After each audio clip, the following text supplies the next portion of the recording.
क्या कहना है गुजरात के मुख्यमंत्री नरेंद्र मोदी का, जिन्होंने खास बातचीत की है आज तक से। गुजरात की जनता ने मुझे एक जिम्मा दिया है, वो बखूबी निभाना चाहिए, पूरे समर्पण भाव से निभाना चाहिए। 6 करोड़ गुजराती, यही मेरा परमात्मा है और मैं उनकी सेवा में रत हूं। एक भक्त जैसे भगवान की पूजा करता है, वैसे मैं गुजरात की पूजा करता हूं। लेकिन सर, आप जो विधानसभा चुनाव गुजरात में होने हैं, लेकिन आपके निशाने पर हमेशा केंद्र की यूपीए सरकार रहती है, मनमोहन सिंह रहते हैं या सोनिया गांधी रहती है। देखिए, अगर मैं एफडीआई पर बोलता हूं तो मैं कोई प्रधानमंत्री पर आरोप करने के लिए नहीं बोलता हूं। हमारा देश एक संघीय ढांचा है, फेडरल स्ट्रक्चर है। अगर भारत सरकार को कोई निर्णय करना हो जो राज्यों से संबंधित है, तो उन्होंने राज्यों को विश्वास में लेना चाहिए।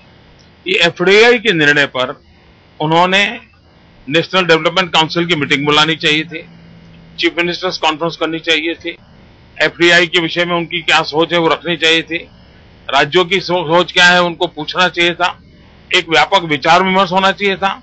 और पिछली पार्लियामेंट के सेशन में भी उन्होंने वादा किया था कि वो राज्यों से सलाह मशवरा करने के बाद ही इस पर कोई फैसला करेंगे।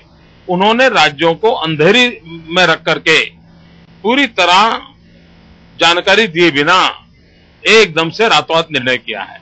तो ये भारत के संघीय ढांचे पर चोट है और इसलिए एक राज्य का हक बनता है कि वो अपने अधिकार जब छीन जा रहे हैं, उनकी कोई आवाज नहीं सुनी जा रही, तो उसका कर्तव्य बनता है वो जोरों से बोले, जहां जगह मिले वहां बोले, और इसलिए मुझे बोलना पड़ रहा है।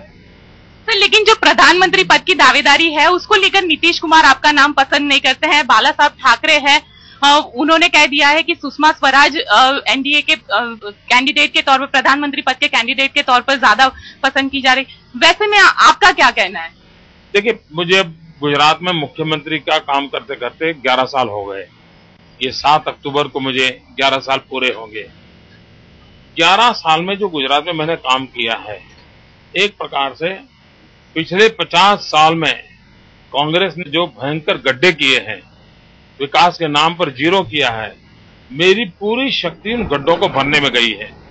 11 साल से मैं गड्ढे भर के अब मैं लेवल प्लेफील्ड पर लाया हुआ।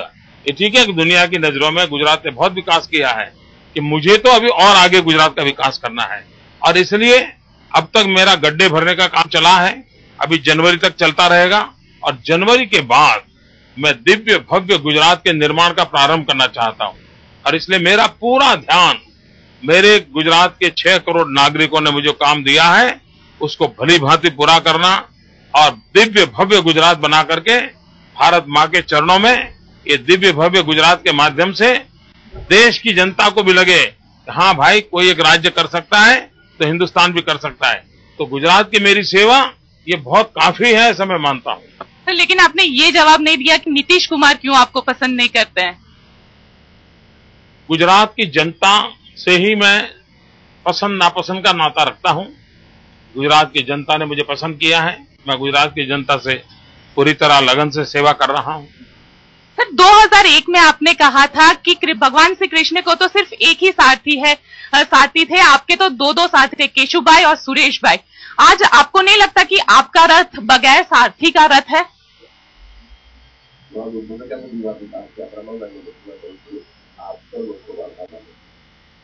आगे बढ़िए। आपको नहीं लगता कि आज आपका रथ बगैर सारथी का रथ है? आपके जो साथी थे केशुभाई और सुरेश भाई, ये दोनों आपके अगेंस्ट में खड़े हुए हैं। अभी आगे बढ़िए।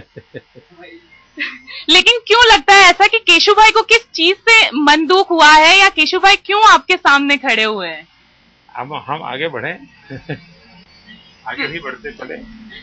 सर, 2002 में आपने हिंदुत्व का नारा दिया था, साथ ही 2007 में आपने कहा था मैं खाता नहीं हूं, खाने देता नहीं हूं। आपके मंत्री पर ही करप्शन के चार्जेस लगे हुए हैं, उस पे आपका ये जो स्टैंड है, खाता नहीं हूं, खाने देता नहीं हूं, वो कहां है?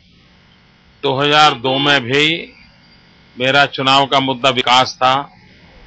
2007 में भी हमारा चुनाव का मुद्दा विकास है, और 2012 में भी हमारा चुनाव का मुद्दा विकास है।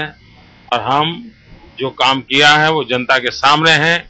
अब चुनाव सामने है, जनता को निर्णय करने दीजिए। ये हमने जो कहा था उसका हमने पालन किया है कि नहीं किया है।